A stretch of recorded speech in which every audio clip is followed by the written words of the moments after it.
Welcome to the Pat Mayo Experience, The Challenge, Episode 9 and some of 8. Recap, I'd say fantasy scoring, but since I'm obviously still out on paternity leave, I recorded this while my son and I ended up going for a walk, which means I'm recording it through a Bluetooth headphone. So Paul and I had a bit of technical issues for the first 12 minutes of the show. They are unusable. They are currently lost to time. So we're going to jump right in. After we'd previously talked about the fantasy scoring, you can check that out. Just tweet at Rob or tweet at Paul. It comes back in later in the episode, too, who scored the most. It was Big T, Josh, and Swaggy, if you were wondering. And my MVP for the episode, which we lose, is Swaggy's swimming ability. That was just top-notch stuff across the board, getting a medical DQ. But me and Paul are going to jump into the conversation. We do talk about the challenge, the episode. My son is still here with me, if you can hear him in the background.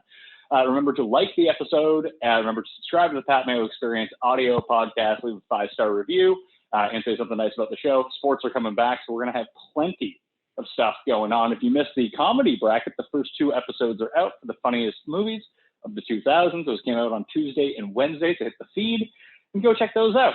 I'm doing well. Baby's doing well. Hope you're doing well out there right now. And we're going to jump into me halfway through a rant about Corvettes and why Corvettes are brutal. So let's go. The Pat Mayo Experience. Pat Mayo Experience. Pat Mayo Experience. Pat Mayo Experience. Experience. Where it's an American car, it's not like, I don't know, like an Alfa Romero, for example. You see like a few of those cruising around, but like 50 years ago, you just didn't see them in North America.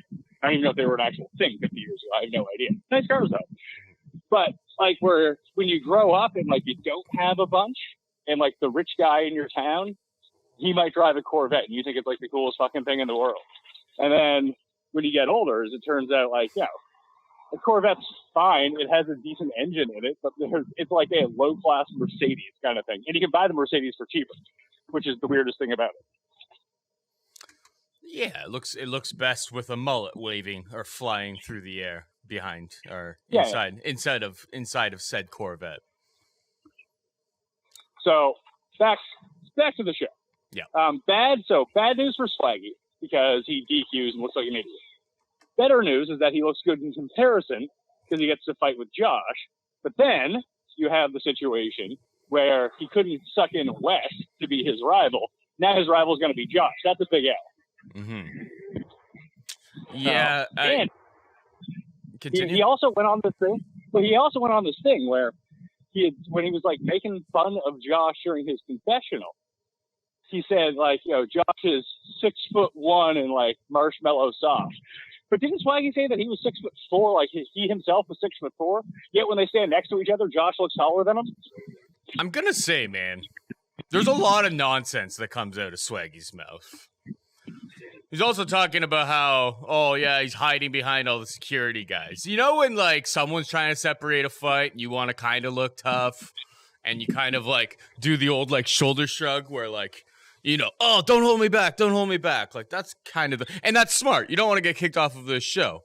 But, I don't know. In his confessionals and stuff, I feel like he made it seem like he was ready to throw down with Josh, and he clearly wasn't. The one thing I really thought about all of this, and anybody who knows me, I'm a big time fight fan.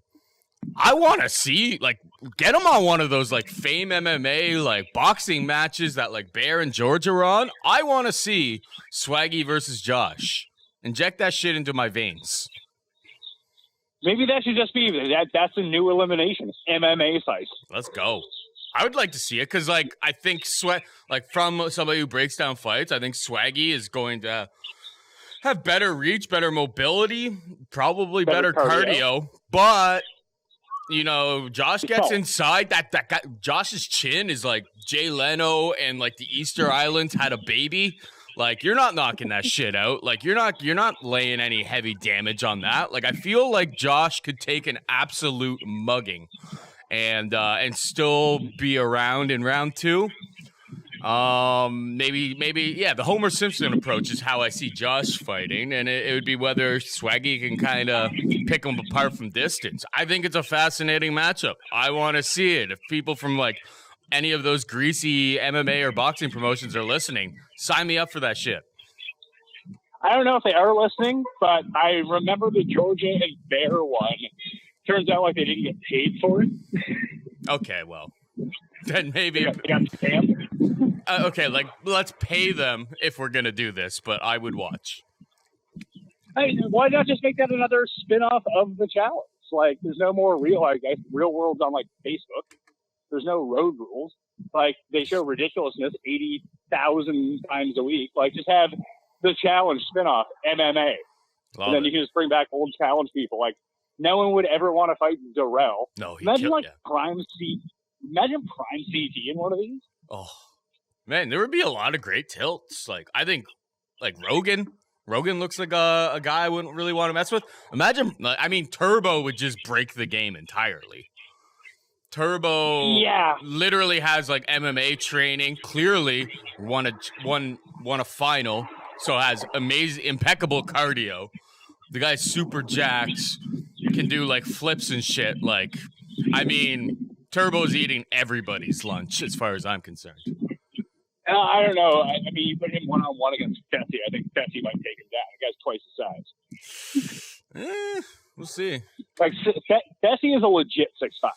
Yeah, at least. And he's big. He's like, you know, he's a former basketball player, so he's got that like 6'6".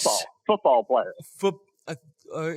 Didn't he? I think he may have played some college basketball. Yeah, you're right, football. But I thought he played some basketball as well. But he's got that he's got that big boy. Anyway, it doesn't. Either way, he's got that big boy build.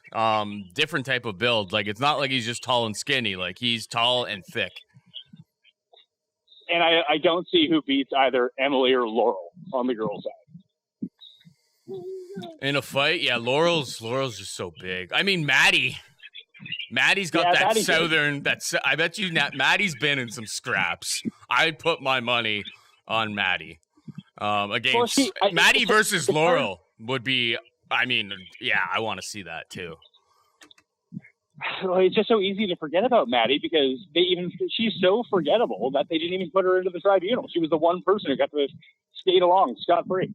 I mean, this was her time, I think maybe her first time cracking the top 10 board in fantasy scoring, which I just threw up again. She was 10th with 52 points.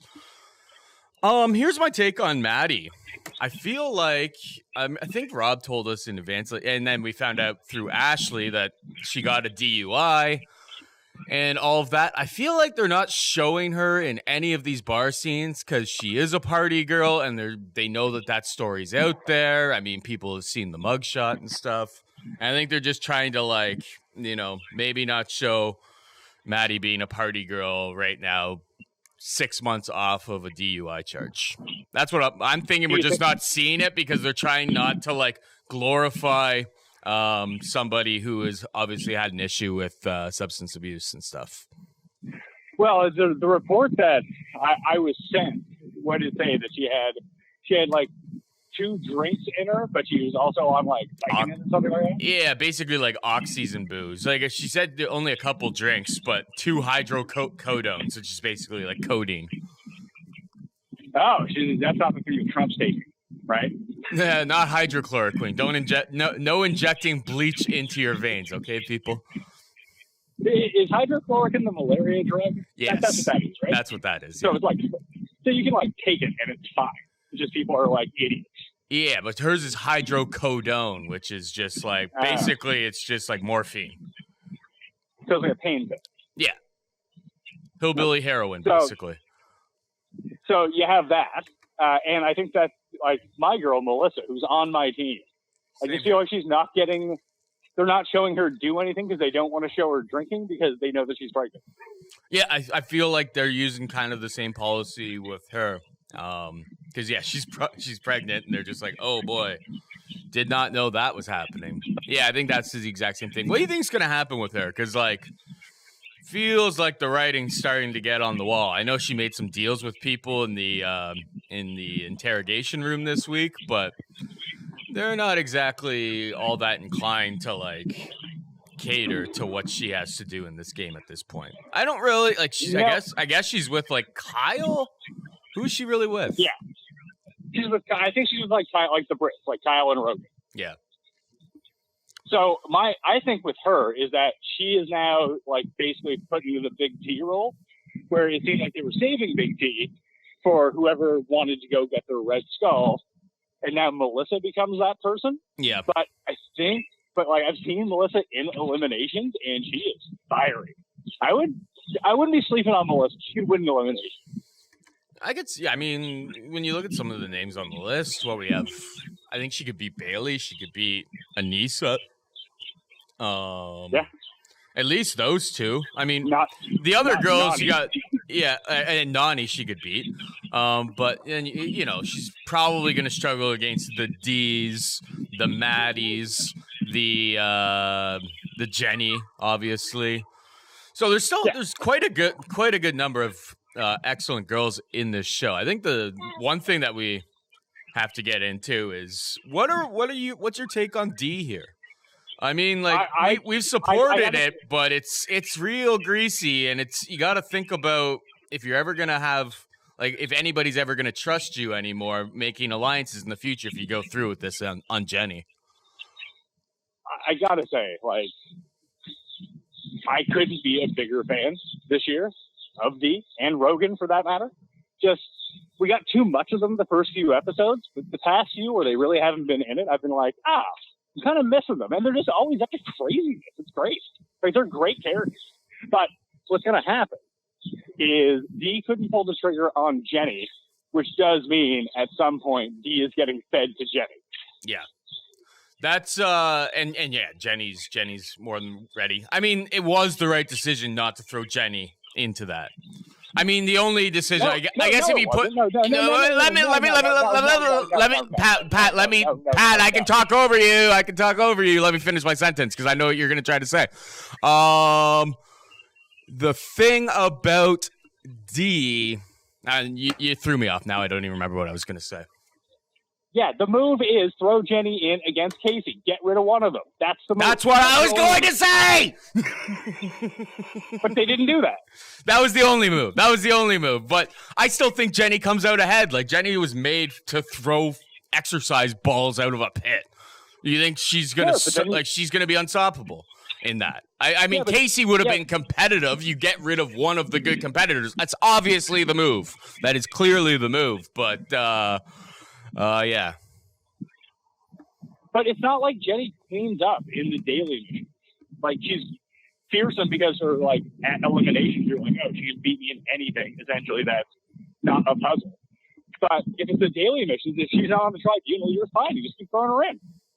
Yeah, it was a little cowardly. You talked a big game, and then she didn't follow through with it. And she had the other girls. The other girls were lined up to put her in, too. I mean, Kayla kind of threw the wrench in all of it by wanting to go and sleep with Bear. Just yeah, put me in with Casey. I probably got a 20% chance of winning that. So 80% chance of going to see Bear after this. That's basically how it played out. So we're now back to the guys' day. Is this when Bananas and or Wes or both of them events now go in?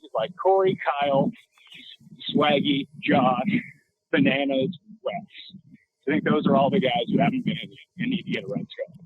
Do you think Wes and Bananas comes to a head because of Jenny versus D? How so?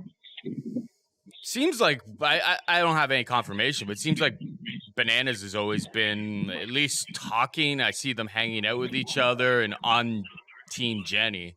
And obviously D and Wes are a pair, so maybe D talks to Wes, tries to get rid of Jenny and Bananas. That's where the divide happens between Wes and Bananas. I don't know.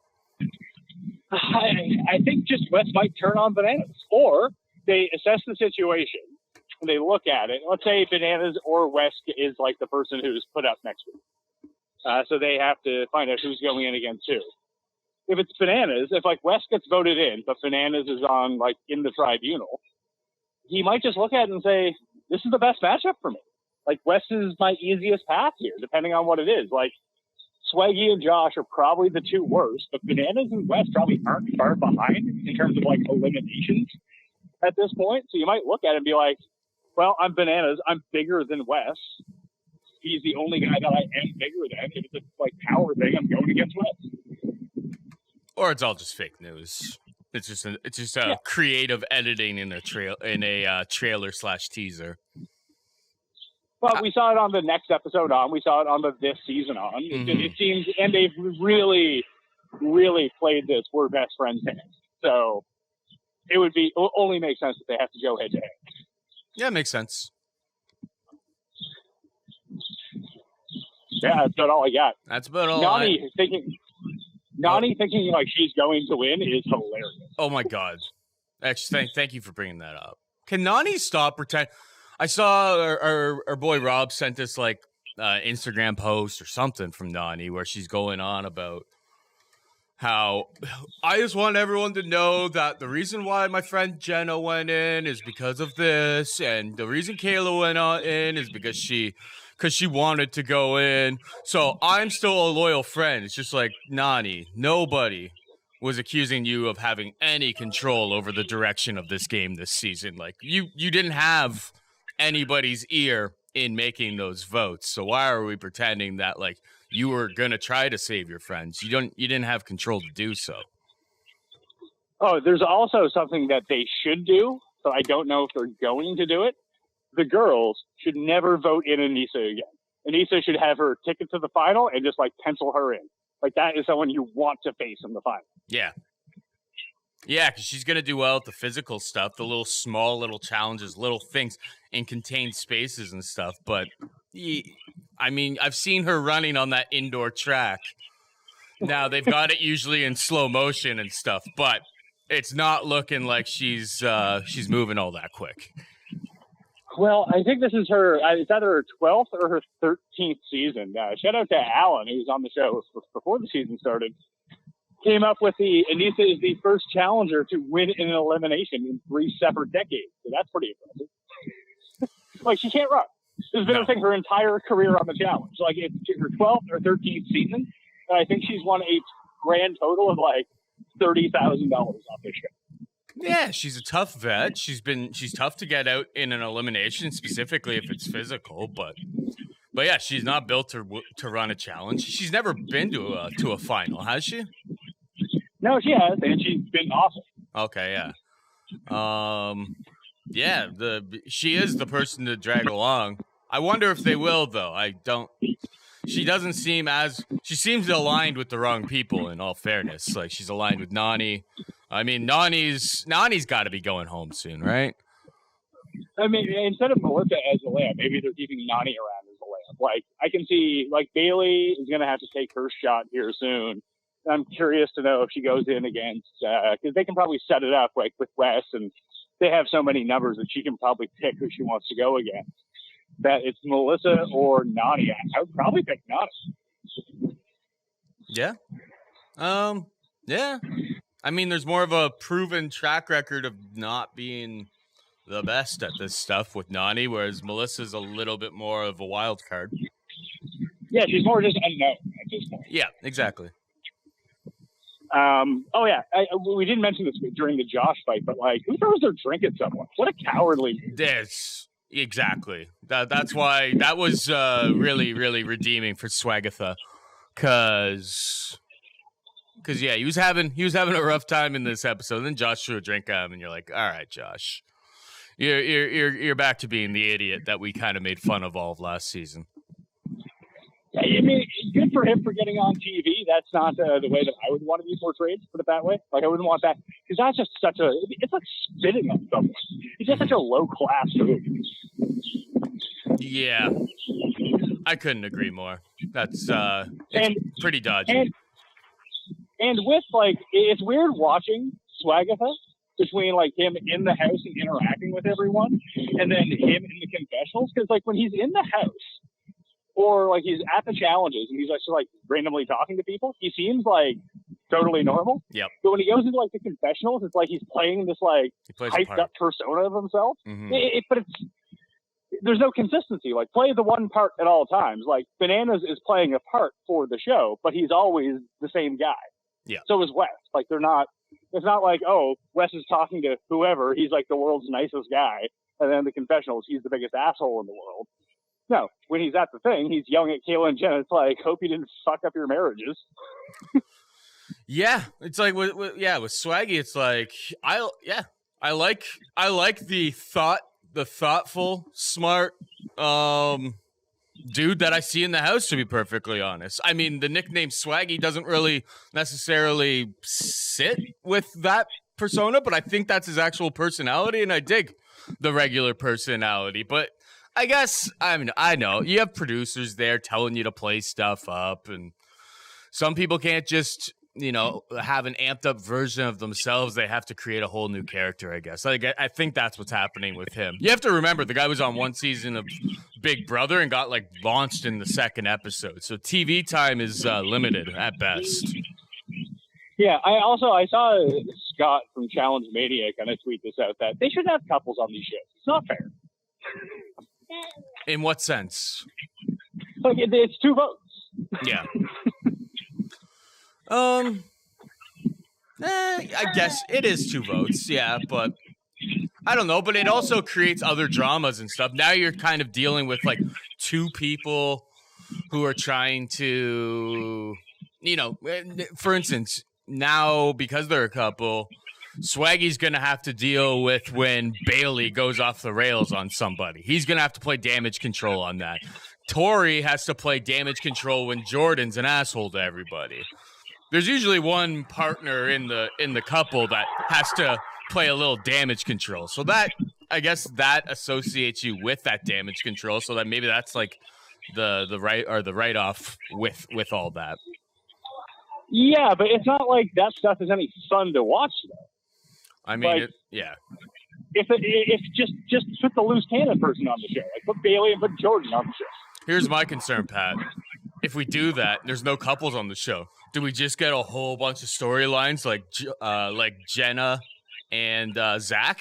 Because thank God that is over. Oh my God, what a buzzkill that was for this entire program. So I actually dug into this a little bit to figure out why Zach was so mad, and I have an unconfirmed story about what happened. Something I saw written on the internet, which logically makes sense. I have no idea. Nobody lies on there, so it's probably true. Yeah, I've heard the internet. It didn't come with one of those like Twitter fact checks, so got to be true. Yeah. So that's the way that I interpret this stuff now. Is that apparently Jenna and Corey hooked up? Well, Zach and because I mean, who doesn't hook up with Corey? Everyone does. Beautiful man.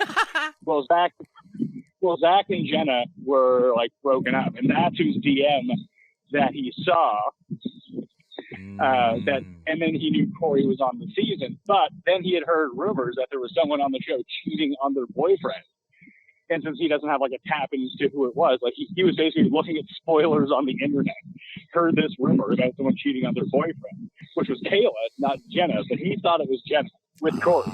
That makes sense because there's always little like rumors like that float around. Somebody on the show is cheating on their boyfriend. That makes sense, and he knows Corey's there. Corey sleeps with everybody. I can understand the frustration. I mean, it seems like he really went at it in the worst possible way. But as Zach does. Here we are.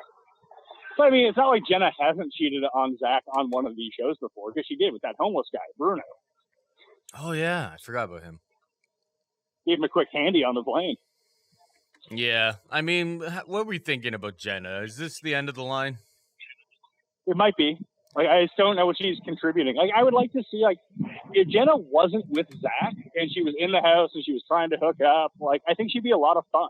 Mm-hmm. But, like, everything just, at least last year when Zach was on, nothing revolved around Jenna. It was just about Zach, and, like, he was kind of likable because that was the story that they ended up getting cut with. But with Jenna, it's just, like, everything she does, whether Zach's on the season or not, is just about Zach, and it sucks. Like, I want to see her have her own character, not just be an extension of Zach, who, frankly, is kind of boring. Yeah, 100%. Rob was asking us about, like, why would they continue to do that story with Jenna? It's just like, because they knew that she was going home pretty soon, and they literally had no interesting things that she was doing in the house besides this seemingly like produced segments. They're like, "Hey, go make a Skype call so we have some tape of you." I think she can sit out a couple seasons. Like, she hasn't been adding much to this show in a while. Well, I mean, especially in this sort of condition, like, there are no good storylines because everyone's in the fucking bunker and it seems like it sucks to live there. Like, part of the fun of this show, like I've always said, is seeing the people have fun, and that leads to, like, bad decisions. Everyone's it was an accident, Paul, having too much fun. Like, that sort of scenario. That's just not happening.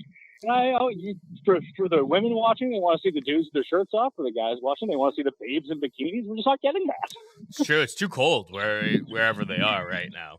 That is the number one issue. Because they're hanging out in that little athletic room. Seems like everyone's grinding, working, but like we're not seeing all the pool shots. We're not seeing pool parties and stuff. Just impromptu pool parties. Like that's where some of the magic happens. That's where Jordan made fun of Turbo's walk, and so on and so forth. Like, we're not getting any of that stuff. And so, I guess, I mean, the challenge should only be done in hot locations, I think we're learning.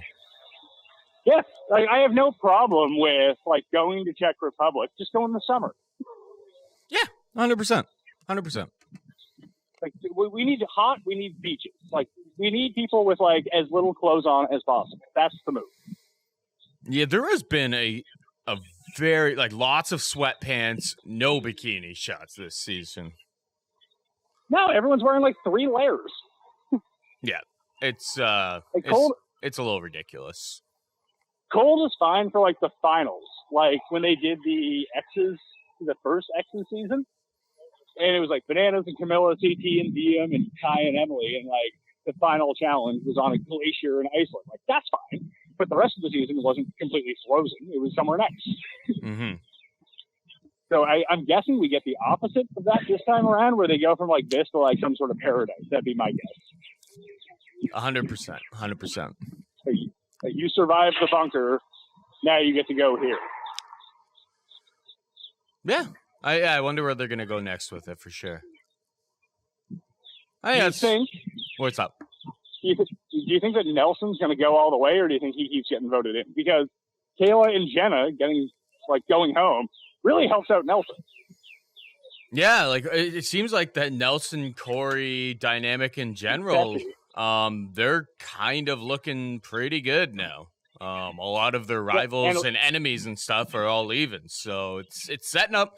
We've been talking about the Corey season, how Corey's getting the good cut. Like, it's really starting to look like that. Yeah, so you have Corey and you have Nelson, but it did seem like Betsy's kind of like a part of their gang now too. Yeah. Yeah, which I found terrifying. Weird because like Swaggy and Fessy were like they were on the same team on Big Brother. They've done some work and stuff with each other outside of this. Like, I kind of assumed they would be on the same team, so that could all be kind of a smoke screen as well. Like, they could all be together secretly.